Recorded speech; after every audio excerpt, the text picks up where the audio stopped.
Agut Shabbos, Shabbat Shalom. On continue donc sur notre lancée. On va donc commencer l'étude des Farbrengen du Rabbi de Tafshin Yud, 5710. Et donc on commence par la première sikha du Farbrengen de Shabbat, Parashat Behar Bechukotai, qui était, comme cette année, le Shabbat Mevarechim de Rosh Chodesh Sivan. Donc première sikha du Rabbi sur le Farbrengen de Shabbat Behar Bechukotai Tafshin Yud. Le Rabbi nous dit comme ça. Dans la paracha, on nous parle d'une mitzvah qui est le ribit. Le ribit, c'est l'interdiction de prêter à intérêt.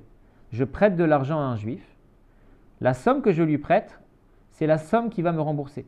Je dois toucher aucun intérêt de l'argent que je lui ai prêté. J'ai aucun bénéfice personnel de l'argent que je lui ai prêté. En réalité, cette halakha, elle est étonnante quand on regarde logiquement.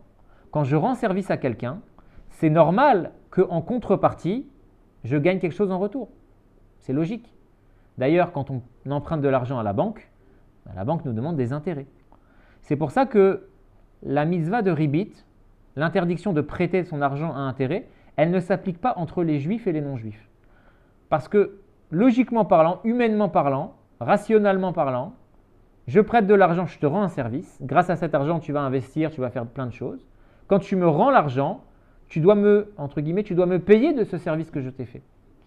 Donc, entre un juif et un non-juif, logiquement parlant, on suit la logique, la nature. Je te prête de l'argent, tu me rends l'argent avec des intérêts parce que je t'ai rendu un service et tu payes pour ça. Maintenant, la Torah, elle a dit entre juifs, on ne fait pas ça. Quand tu prêtes de l'argent à ton prochain, tu ne dois pas attendre qu'il te rembourse plus. Tu lui prêtes pour lui prêter. Donc, l'interdiction de prêt à intérêt ne s'applique qu'entre un juif et un autre juif. Donc ça, c'est mitzvah de ribit. D'accord ?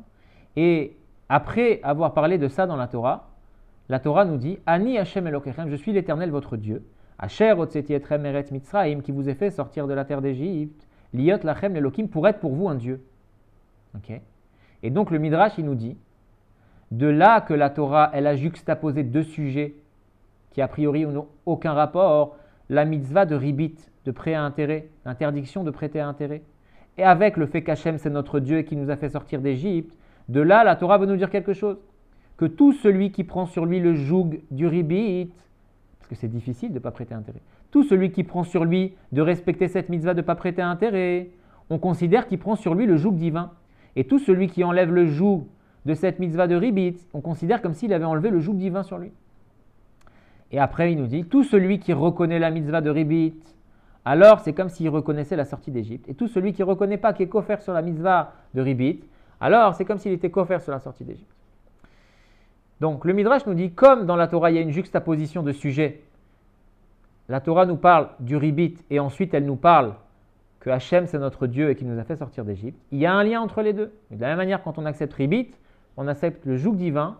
Quand on accepte ribit, on accepte la sortie d'Égypte. Et inversement. Maintenant la question qui se pose, bien évidemment, c'est quoi le rapport entre ribit et accepter Dieu en tant que Dieu? C'est quoi le rapport entre ribit et la sortie d'Égypte? Quel rapport? Alors Rashi nous donne une explication que le Rabbi ramène. Il dit, Rashi, on nous parle d'un cas comme ça, où il y a un juif qui prend son argent, il va le prêter avec intérêt à un autre juif. Et quand on va lui dire, mais tu n'as pas le droit de faire ça, c'est interdit, c'est ribit, il va dire, non, pas du tout. L'argent que j'ai prêté, ce n'est pas mon argent, c'est l'argent d'un non-juif. Et donc, comme c'est l'argent d'un non-juif, on a dit, entre un non-juif et un juif, les lois de ribit ne s'appliquent pas. Donc il dit, non, ce n'est pas mon argent, c'est l'argent d'un non-juif, donc je le prête à intérêt. Aux juifs, c'est permis. Alors qu'est-ce qu'il nous dit Rashi? Pour ce juif-là, Hachem il dit, de la même manière que quand j'étais en Égypte et quand j'ai dû frapper les premiers-nés, j'ai su reconnaître, dit Hachem, j'ai su reconnaître ceux qui étaient premiers-nés, ceux qui n'étaient pas premiers-nés, et j'ai frappé les bonnes personnes. De la même manière, toi, tu essayes de prêter de l'argent à intérêt, et en fait c'est ton argent, mais tu te fais passer pour que c'est l'argent d'un non-juif. Je saurais te reconnaître aussi pour te punir.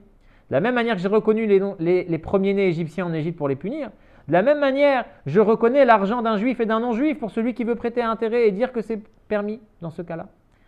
Donc voilà comment Rashi il fait le parallèle entre le ribit et la sortie d'Égypte. De la même manière qu'Hachem il a puni les premiers-nés en Égypte, il a su distinguer qui étaient vraiment les premiers-nés. De la même manière, Hachem il sait distinguer à qui il est vraiment l'argent.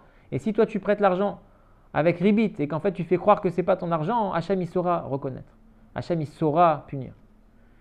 Donc Rashi, c'est comme ça qu'il fait le parallèle. Maintenant, le Rabbi dit c'est un parallèle.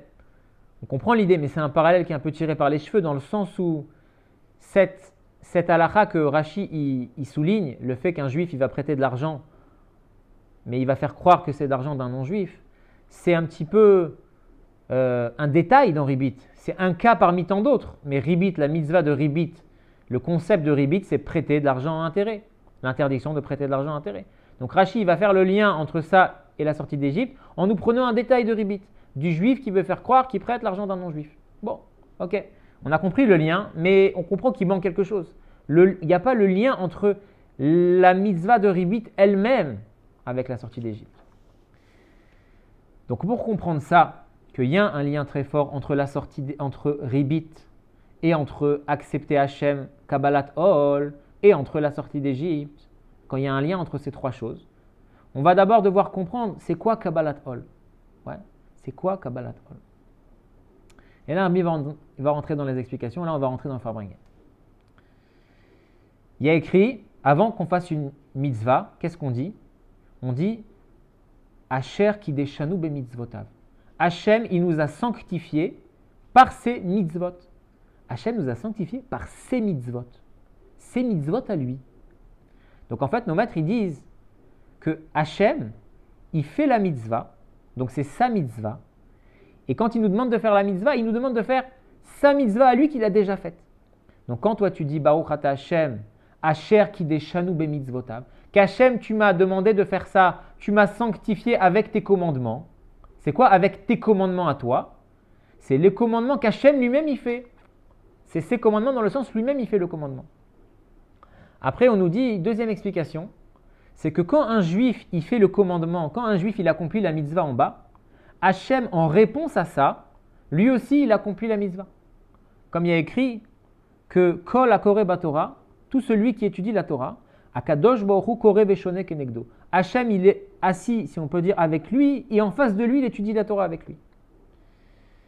Donc en fait, il y a trois étapes, si on peut dire. Quand on dit Hachem, c'est ses mitzvot, Hachem, il nous a sanctifiés par ses mitzvot à lui. En fait, il y a deux types de mitzvot chez Hachem. Il y a la mitzvah d'Hachem qui est avant l'homme et la mitzvah d'Hachem qui est après l'homme. Donc dans la chronologie, ça donne quoi?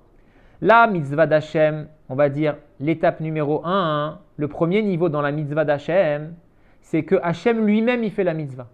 C'est sa mitzvah à lui parce qu'il l'a faite en premier. Ça, c'est la première étape. Deuxième étape, le juif fait la mitzvah. Comme Hachem a fait la mitzvah, et il nous donne cette mitzvah, le fait qu'Hachem ait fait lui-même la mitzvah, ça va nous donner la force dans un second temps de nous faire la mitzvah. Le fait qu'Hachem fasse la mitzvah à la première étape, c'est une netinat kohar pour que nous, par la suite, nous aussi, on puisse faire sa mitzvah. Donc première étape, c'est la mitzvah d'Hachem dans le sens, c'est lui qui fait la mitzvah. Deuxième étape, c'est la mitzvah qui est faite par le juif, okay, avec la force de la première étape. Et troisième étape, c'est que quand le juif, il a fait la mitzvah, Hachem, entre guillemets, il va refaire la mitzvah. Mais ça va être la réponse d'Hachem à ta mitzvah à toi. Ouais. Donc la première mitzvah d'Hachem, c'est la mitzvah d'Hachem qui fait avant toi, qui te donne la force de toi faire ta mitzvah. Ensuite, toi, tu fais ta mitzvah. Et le deuxième niveau dans la mitzvah d'Hachem, c'est que lui-même, il fait la mitzvah en réponse à ta mitzvah. C'est ça quand on dit Asher kideshanu be mitzvotav. Hachem nous a sanctifiés avec ses mitzvot à lui, au pluriel. Parce que dans chaque mitzvah, il y a la mitzvah qu'Hachem y fait avant et la mitzvah qu'Hachem y fait après. Ça, c'est le inyan. Maintenant, le rabbi pose la question, comment c'est possible que toi, ta mitzvah à toi, elle fasse quelque chose, c'est Hachem? On a dit la deuxième étape du processus, c'est quand le juif il fait la mitzvah. Et en réponse à ça, on a une troisième étape qui est que Hachem il va faire la mitzvah en miroir du juif. Qu'un juif il étudie la mitzvah, Hachem il étudie avec lui, il étudie en face de lui. Et pareil pour les mitzvot, quand un juif fait la mitzvah, Hachem il va faire la mitzvah aussi. Comment c'est possible de l'étape 2 à l'étape 3, comment c'est possible? Comment toi, une créature, tu peux faire qu'Hachem, en faisant ta mitzvah, ça va créer quelque chose chez Hachem, si on peut dire. Comment c'est possible? Comment c'est possible? Le fait encore que Hachem, on dit quand il fait la mitzvah, l'étape numéro 1, ça te donne la force toi de faire ta mitzvah, on comprend. De l'étape 1 à l'étape 2, on comprend. Mais de l'étape 2 à l'étape 3, on ne comprend pas. Alors là, le Rebbe il dit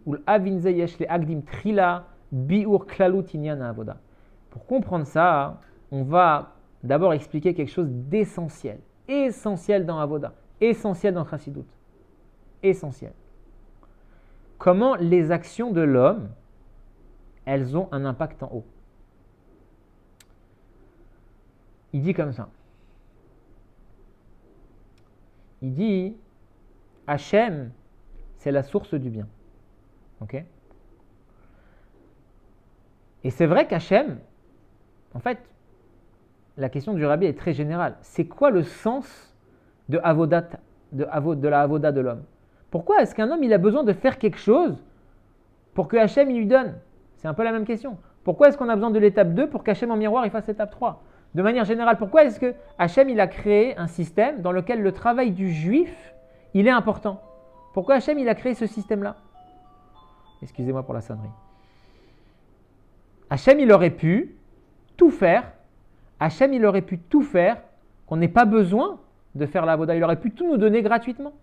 Mais le Rabbi nous dit comme ça, étant donné qu'Hachem c'est le bien parfait et la nature du bien c'est de donner, alors Hachem il a voulu nous donner du bien, mais du bien qu'on va mériter. C'est-à-dire de ne pas nous donner un cadeau. Hachem il a décidé de nous donner du bien mérité. Parce que quand tu donnes un cadeau à quelqu'un, il n'a pas fait d'effort pour avoir le cadeau. À ce moment-là, il va être content du cadeau, mais ça reste que ce n'est pas à lui. Comme c'est écrit dans la Gemara qu'un homme, il préfère une chose à lui que 9 choses qui ne sont pas à lui. Une mesure qu'il a faite de ses propres efforts que 9 mesures qu'on va lui donner gratuitement. Parce que par nature, un homme, il aime, tu t'es investi dans quelque chose, tu as travaillé, ton salaire, tu vas le kiffer. Par contre, si on te fait un cadeau, ok, tu vas être content, mais ce n'est pas à toi. Donc c'est vrai qu'Hachem, il aurait pu faire tout un système où il nous donne des choses sans que nous, on ait besoin de faire une avoda, de faire un travail. Il aurait pu nous donner toutes les brachot gratuitement. Mais étant donné qu'Hachem, c'est la perfection du bien, il veut nous donner le bien parfait. Et le bien parfait, c'est je te donne quand tu mérites. Parce que si je te donne gratuitement, certes, je te donne, mais toi-même, tu vas te ressentir comme j'ai un cadeau, mais je ne mérite pas. Donc Hachem, il ne veut pas seulement te donner quelque chose, il veut te donner de la meilleure manière. Et donc, il veut faire un système où il faut que tu fasses un effort pour avoir la récompense. Ça, c'est la première idée. Maintenant, ça va encore plus loin. Hachem, il veut te donner en rétribution de tes actes. Mais même si quelqu'un il va faire quelque chose, on va dire, mais la chose qu'il va faire, c'est inutile, alors certes, tu vas lui donner un salaire, mais ça reste que c'est imparfait. Parce que son salaire, lui-même, la personne qui a fait le travail, ok, il a fait un travail, tu lui donnes un salaire, mais il sent que ce qu'il a fait, c'est inutile. Donc en fait, imagine-toi, tu prends un employé, tu as un terrain où il y a plein de cailloux, tu lui dis, regarde, ton travail, c'est de prendre les cailloux, de les mettre dans une petite boîte. Et toute la journée, il va prendre les cailloux, il va les mettre dans un carton. Et à la fin du mois, tu vas lui donner un salaire. Alors certes, tu lui as donné un salaire pour son travail, tu ne l'as pas donné gratuitement. Mais d'un autre côté, le travail que tu lui as demandé de faire, il ne sert à rien. Et celui qui fait le travail, il ressent que le travail ne sert à rien. Donc comme Hachem, il ne veut pas seulement nous donner gratuitement, il veut nous donner en faisant un travail. Mais si on fait un travail qui ne sert à rien, alors ça ne fonctionne pas non plus. Hachem, il a décidé, même si ce n'est pas logique, Hachem, il a décidé que notre avoda, elle va pouvoir le toucher, si on peut dire. Que notre avoda va être importante pour lui. De la même manière que si je donne un salaire à quelqu'un, mais ce qu'il fait, ce n'est pas important, alors il va se ressentir que ce n'est pas vraiment à lui, parce que ce qu'il a fait, ça ne sert à rien en fait. En fait, quand tu donnes quelque chose à quelqu'un, certes, il a travaillé, mais ce qu'il a fait, ça ne sert à rien, ça reste un cadeau d'une certaine manière. Parce que je te donne un salaire, mais sur quelque chose qui ne sert à rien. Donc en fait, théoriquement, tu as fait quelque chose, mais tu n'as rien fait concrètement. Donc je te donne un cadeau. Donc Hachem, c'est pareil. Il ne voulait pas nous donner un simple cadeau. Donc pas seulement qu'Hachem, il ne veut pas nous donner gratuitement, il veut qu'on fasse un travail, mais pour que ça soit complet, ce processus, le travail qu'il nous donne doit servir à quelque chose. Donc Hachem, si on peut dire entre guillemets, se rend vulnérable en faisant en sorte que notre travail va être important pour lui, pour que là vraiment, quand il nous donne quelque chose, c'est un vrai don. Et le rabbi même va encore plus loin. Il dit, le fait de donner un travail qui compte à quelqu'un, à la fois, oui, ça va faire que son travail, c'est un vrai travail, et donc l'argent qu'il va recevoir, c'est pas un cadeau, c'est un vrai salaire. Donc il le mérite, donc c'est à lui. Mais pas seulement ça, c'est que quand la personne, elle va voir que ce qu'elle fait, c'est important, elle va le faire avec de la chaleur, elle va le faire avec de la vitalité. Donc ça va encore plus loin tout ça. L'idée, c'est que Hachem, pourquoi la avoda, elle est importante? Parce qu'Hachem, il ne voulait pas nous donner gratuitement. Donc Hachem, il a fait un système dans lequel il faut qu'un juif, il travaille pour avoir la bracha d'Hachem.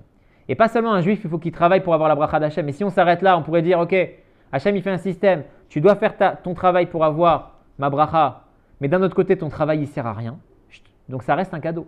Donc Hachem, il a fait un système dans lequel tu dois travailler pour avoir la bracha. Et le travail que tu vas faire, moi, je vais considérer qu'il est important pour moi. Et en considérant qu'il est important pour moi, ça va en plus toi-même te donner de la vitalité dans le travail. Donc tout ça pour dire que on répond à la question un petit peu, comment c'est possible que pour Hachem, nos actions ils aient un impact? Comme à la base, la question c'était comment c'est possible que l'étape numéro 2, elle entraîne l'étape numéro 3? Comment c'est possible qu'avec la pratique de ma mitzvah, je vais entraîner la pratique de la mitzvah d'Hachem, si on peut dire? Comment c'est possible? Parce qu'Hachem, il a voulu comme ça. Hachem, il a voulu que notre avoda soit importante pour lui, pour que ce qu'il nous donne ensuite, ça ne soit pas un cadeau, ce soit mérité. Et pour ça, il faut que notre avoda soit vraiment important. Donc même pour lui-même, il rend l'avoda important.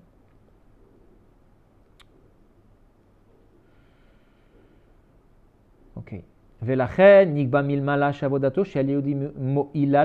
Et donc, Hachem, il a fixé cette règle-là en haut, que le travail d'un juif, il va toucher. Le travail d'un juif va être important. Et il dit comme ça. Puisque tout ce qui se passe en haut, ça vient de la avoda du Bnei Israël. Il dit comme ça. De la même manière que dans chaque mitzvah, quand on fait une mitzvah, alors je vais essayer d'expliquer parce que c'est un petit peu subtil.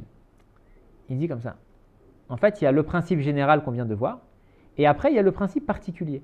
Le principe particulier, c'est ce qu'on a vu au début. Chaque mitzvah qu'un juif il fait, Hachem, en réponse à ça, il va lui aussi accomplir la mitzvah. On a dit Hachem, il nous donne ses mitzvot. C'est quoi ces mitzvot au pluriel? D'abord, il y a la mitzvah d'Hachem lui-même. Ensuite, ça te donne la force toi de faire ta mitzvah. Et en troisième étape, Hachem, en réponse à ta mitzvah, il va faire la mitzvah avec toi, si on peut dire. Ouais, il va t'accompagner. Donc ça, c'est le concept particulier. Chaque mitzvah va entraîner la réponse particulière d'Hachem. Quand j'étudie la Torah, Hachem, il étudie la Torah en face de moi. Quand je fais telle mitzvah, Hachem, il fait telle mitzvah. Quand je fais telle mitzvah, Hachem, il fait telle mitzvah. Maintenant, il y a le concept général qu'on vient de voir. C'est que, justement, la avoda du juif, elle est importante pour Hachem. Il a décidé d'accorder une importance à ça. Et maintenant, on va comprendre dans le ribit. Pourquoi le ribit, c'est tellement important? Parce que le ribit représente ce processus général qu'on vient d'expliquer. En fait, c'est quoi le ribit? J'espère que je vais réussir à transmettre l'idée et j'espère que ceux qui écoutent, qui vont tenir parce que ce n'est pas évident. C'est quoi ribit dans l'idée? Prêter à intérêt, c'est quoi? Je te prête de l'argent au début. Alors maintenant, à l'instant T, l'argent, il n'est plus à moi, il est à toi. Ouais. J'ai plus rien à moi, j'ai déjà fait le prêt, l'argent, il est à toi. Et donc, à l'instant T, j'ai plus rien. Mais, si on dit je vais récupérer des intérêts, ça veut dire je profite d'un argent que j'ai déjà prêté qui n'est plus à moi. Donc là, je suis à l'instant T. Juste avant, j'ai prêté mon argent. Et maintenant, à l'instant T, quand le prêteur va me rembourser, je profite de quelque chose que j'ai fait avant mais qui n'est plus à moi. Comme qui dirait, ça y est, j'ai investi, j'ai prêté, et maintenant je vais, sans rien faire, recevoir quelque chose qui dépend d'un argent qui à l'instant T n'est plus à moi. Donc profiter de quelque chose que j'ai fait dans le passé à l'instant T, alors qu'à l'instant T maintenant il n'y a aucune action. Ça c'est ribit. Et il dit comme ça le rabbi. Il dit quand un juif il fait ribit en bas, on fait ribit en haut avec lui. C'est-à-dire que ce concept de ribit, il est lié avec ce qu'on a dit que Hachem il accorde de l'importance, il accorde de la valeur à notre avoda. C'est-à-dire qu'on a dit Hachem, il y a deux étapes, il y a deux mitzvot. Il y a d'abord Hachem te donne la force de faire, et après quand toi tu fais, Hachem il fait. Donc si on peut dire, la première étape, la première mitzvah d'Hachem, c'est comparé à l'homme qui prête de l'argent. Ouais. Hachem te donne la force de faire quelque chose. Hachem te prête de l'argent pour que tu puisses faire ce que tu veux. Ouais. Donc la première étape qu'Hachem fait sa mitzvah et par là te donne la force de faire toi aussi, c'est comparé à l'homme qui prête de l'argent. Et si on dit maintenant toi, de cet argent-là, tu veux récupérer un intérêt sans rien faire à l'instant T, c'est comme si tu dis Hachem, il te dit en réponse à ça, ok, toi tu fais ribit, toi tu as prêté au début et après maintenant tu veux recevoir sans rien faire.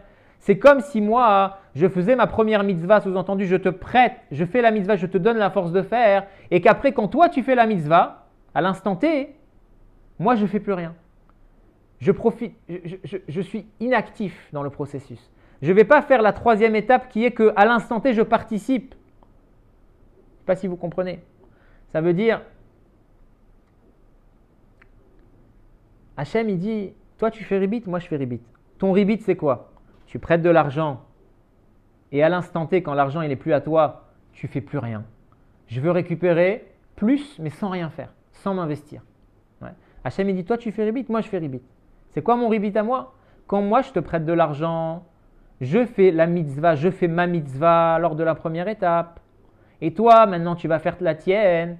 Ah là, je ne suis plus présent. À l'instant T, je ne suis plus là.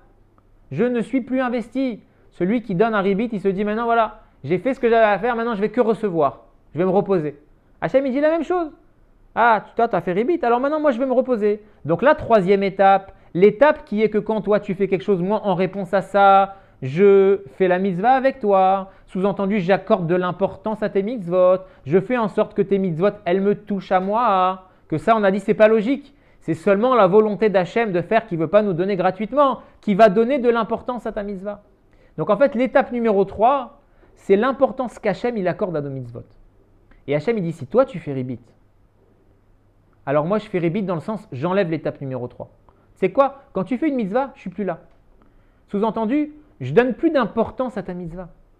Donc ta mitzvah, elle ne sert à rien. Puisqu'en fait, c'est quoi qui est important dans la mitzvah? Ce n'est pas le ma'asé qui est important. Alors, il faut faire la mitzvah concrètement d'après la halakha, mais ce n'est pas le ma'asé en soi qui est important. C'est le fait de faire la volonté d'Hachem. Et comme Hachem, il a fait un système dans lequel cette volonté, elle est importante, alors c'est ce qu'il y a derrière la mitzvah qui est important. Donc si Hachem il dit, je me retire, tu fais ta mitzvah, je me retire.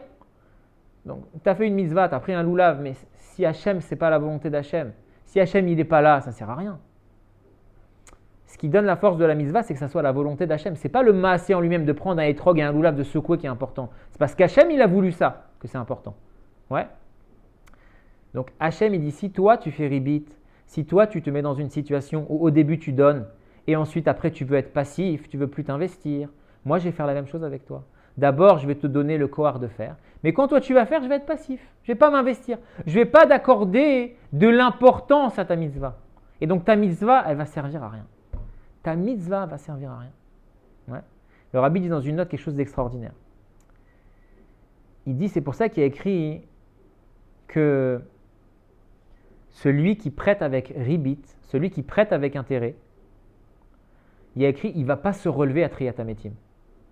Parce que là-bas dans la Gemara, si je ne dis pas de bêtises, il y a plein de catégories où on parle. Alors, Dafka dans la. Ouais, okay. Il y a plein de catégories où on dit si un juif il fait ça ou si un juif il ne fait pas ça, alors il n'a pas part à Triyat HaMetim, il n'a pas part à la résurrection des morts. Et c'est des choses très graves là-bas. Un juif qui renie l'existence d'Hachem, un juif qui renie des choses très graves, etc. etc. Et il y a écrit là-bas, il ramène donc le Shulchan Aruch de l'Admor HaZaken, que parmi ces choses très très très très graves, que si un juif il n'a pas part au monde futur, à la résurrection des morts, parmi ces choses très graves, on dit celui qui prête à intérêt. Quel rapport? Prêter à intérêt, c'est si grave que ça? Alors là, le rabbi dit dans la note oui. Pourquoi? Parce que finalement, on a dit, quand je prête à intérêt, Hachem, il s'enlève, si on peut dire, de ma mitzvah.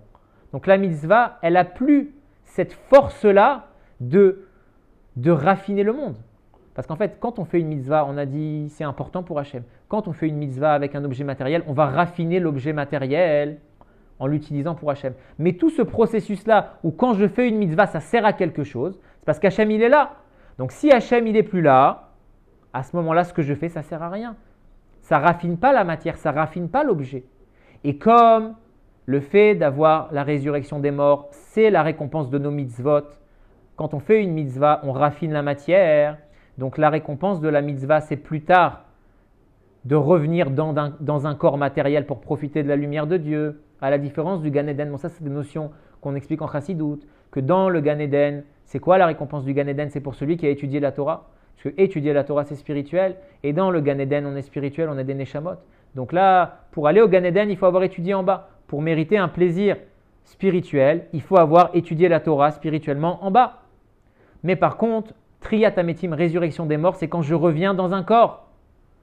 Et ça, c'est la Triyat Ametim, ça vient de quoi? Ça vient quand j'ai fait les mitzvot avec la matière.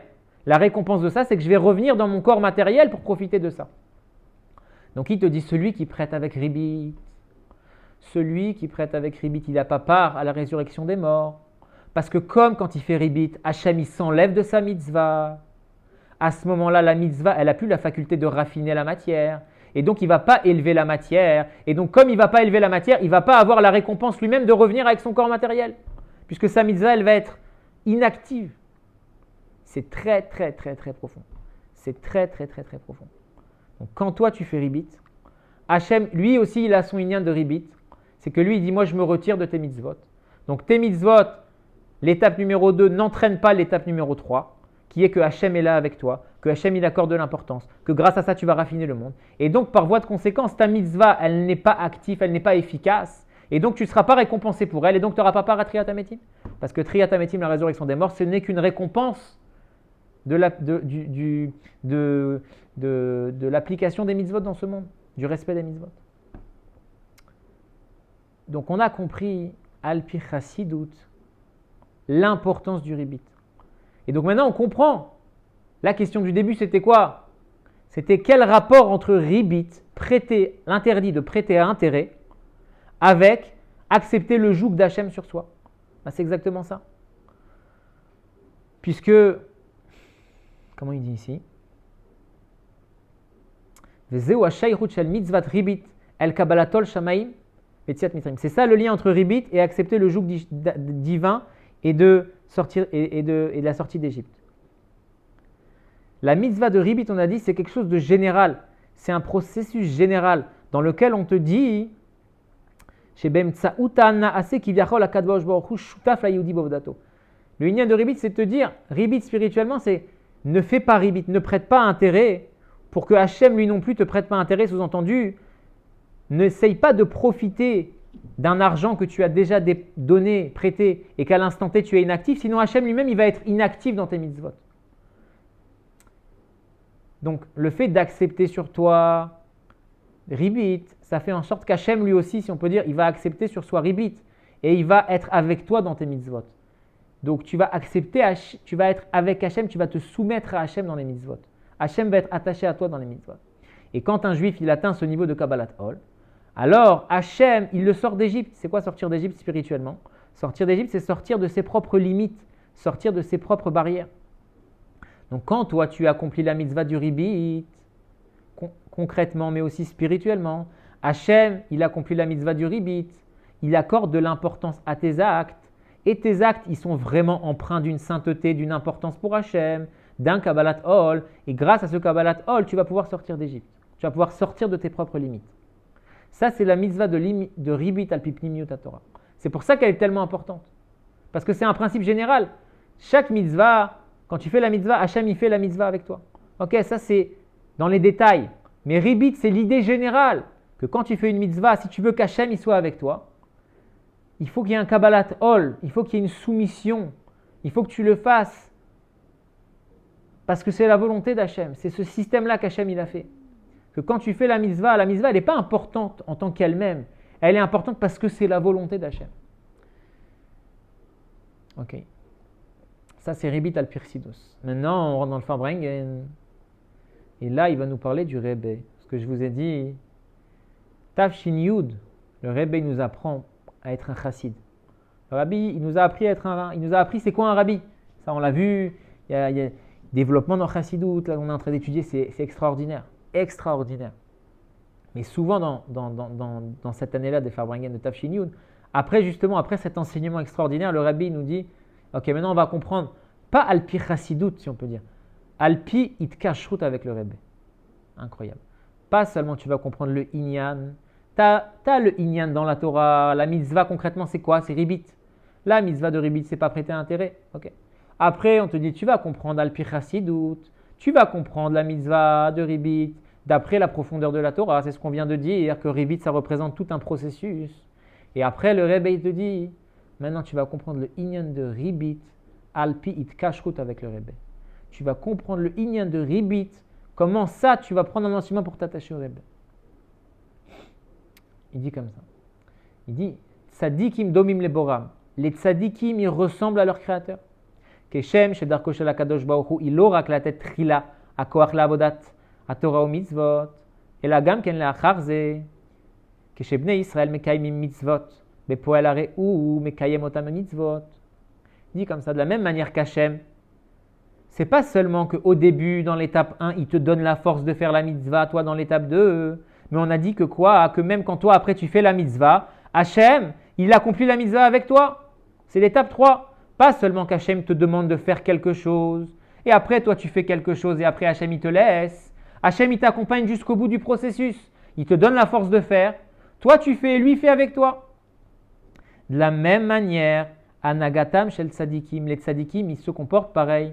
Ou b'miyuchat shel Nessi Israël, en particulier le chef du peuple juif, donc le Rebbe, she'em me'avim ha'memutza mechaber, bnei Israël im HaKadosh Baruch Hu, que le Rebbe c'est un memutza mechaber, c'est un intermédiaire qui relie les bnei Israël avec Hachem.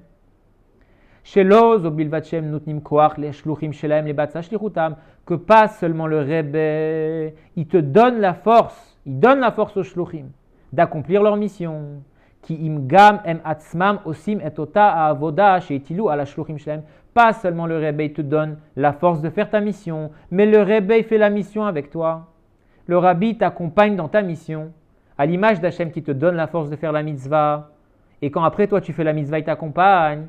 Le Rebbe, quand il te donne une mission, quand il te donne une shlichut, pas seulement il te donne la force de faire la shlichut, mais il t'accompagne dans la shlichut. Il est avec toi dans la shlichut. Et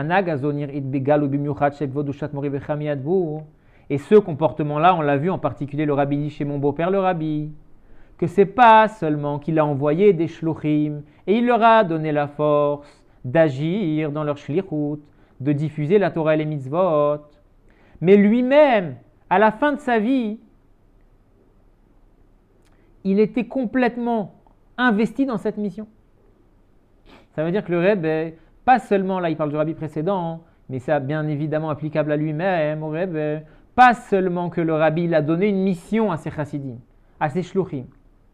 Et lui, après, il est resté à l'écart, mais lui-même, il a continué à être investi dans la mission, à l'image d'Hachem qui te donne la force de faire la mitzvah, et quand toi tu fais la mitzvah, il fait avec toi. Le Rebbe, il envoie les shluchim pour une mission, et lui-même, il fait la mission.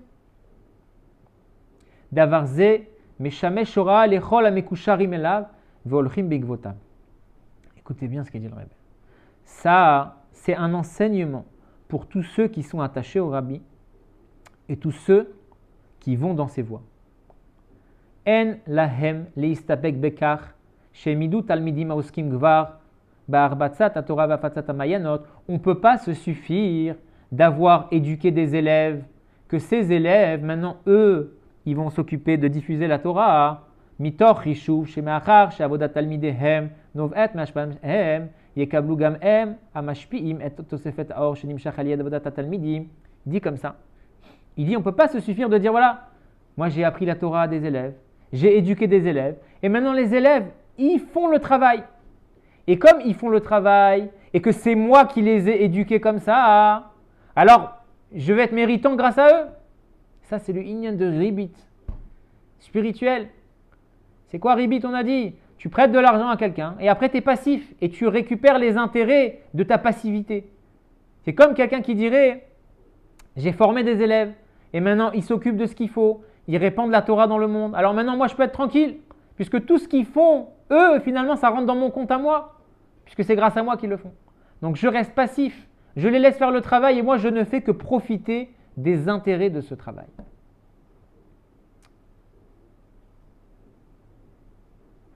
Il dit comme ça, on ne peut pas dire ça. Ou mishum kar.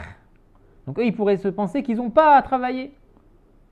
An agakazo, ce comportement-là qu'on pourrait avoir, de prendre un intérêt de quelque chose qu'on a déjà fait dans le passé, ça, bedakout, c'est le inyan de ribit. Ça, c'est ribit. C'est ça ribit. Alpipnimiut ainyanim. C'est ça ribit. Et donc, un juif, même s'il a beaucoup d'élèves, et même s'il a fait beaucoup de choses dans sa vie, il doit tamid alem la asok lora kimatzmam. Il ne doit pas se contenter de travailler pour lui-même, kimgam imazulat. Continuer son travail de diffuser la Torah, même si tu as des dizaines et des centaines d'élèves qui le font déjà, et que c'est grâce à toi qu'ils le font. Toi-même, il faut que tu continues à le faire. Ne fais pas ribit de ça. Ne profite pas des intérêts de ce que tu as fait dans le passé. Et donc le Rebbe dit, et le sachar, en récompense de ça, qu'on va faire attention au ribit, ou c'est quoi qu'on va avoir comme récompense? Chez Gamba Avodatam Atzmit, que même dans notre travail de nous-mêmes, qu'on va faire pour nous-mêmes, Yisku les Ishtatfut Kvodushan Mori Vechami Admor Nasidorin. On a dit c'est quoi? Quand on ne fait pas ribit, alors le processus il fonctionne bien. Et donc quand je fais la mitzvah, Hachem il est avec moi dans la mitzvah. Donc sous-entendu, même quand je fais la mitzvah pour moi, pour mon épanouissement personnel, Hachem il est avec moi là-dedans. Hachem il ne me lâche pas. Et donc là le Rabbi dit, on a dit Alpid, Kashrut avec le Rabbi. Que les shluchim, quand ils vont prendre conscience de ça, que ils ne peuvent pas se reposer sur leur laurier, pas parce qu'ils ont fait des élèves et pas parce qu'ils ont fait des bonnes choses avant. Ils peuvent maintenant se reposer et dire place aux jeunes. Il faut qu'ils continuent à être actifs. Par ça, qu'ils ne vont pas faire ribit, ils vont mériter d'être attachés avec le Rebbe. Que le Rebbe, on a dit, il envoie les shluchim, il donne la force. Et après que les shluchim ils font la mission, le Rebbe il fait la mission avec eux. Donc ils vont mériter dans tout leur inyanim l'attachement au Rebbe. Ou bem tsauto, et par l'attachement au Rebbe, puisqu'on a dit Kevan chez ou Omed ben Hashem ou Bnechem, que le Rebbe se tient entre Hashem et nous, que le Rabbi c'est un Memutza Mechaber, un intermédiaire qui relie. Donc par ce mérite-là, qu'ils vont s'attacher au Rebbe, que le Rebbe va s'attacher à leur shlichut, ils vont s'attacher avec Hashem lui-même, Kabbalat Ol Shamaim. Ils vont accepter sur eux le joug d'Hachem. Que grâce à ça, il y aura chez eux le inyan de Yetziat Mitzrayim. Comme tu t'attaches à Hachem, tu fais Kabbalat Ol, tu t'attaches au Rebbe, tu t'attaches à Hachem. Après Kabbalat Ol, on a la dernière étape qui est la sortie d'Égypte. Ouais. Sheyatseu mikol hametzarim ve'agbalot shelahem. Qui vont sortir de leur Égypte personnelle, de leurs limites et de leur étroitesse. Les chaim, on a compris ribit, alpi pnimiut et alpi itkashrut. Les chaim.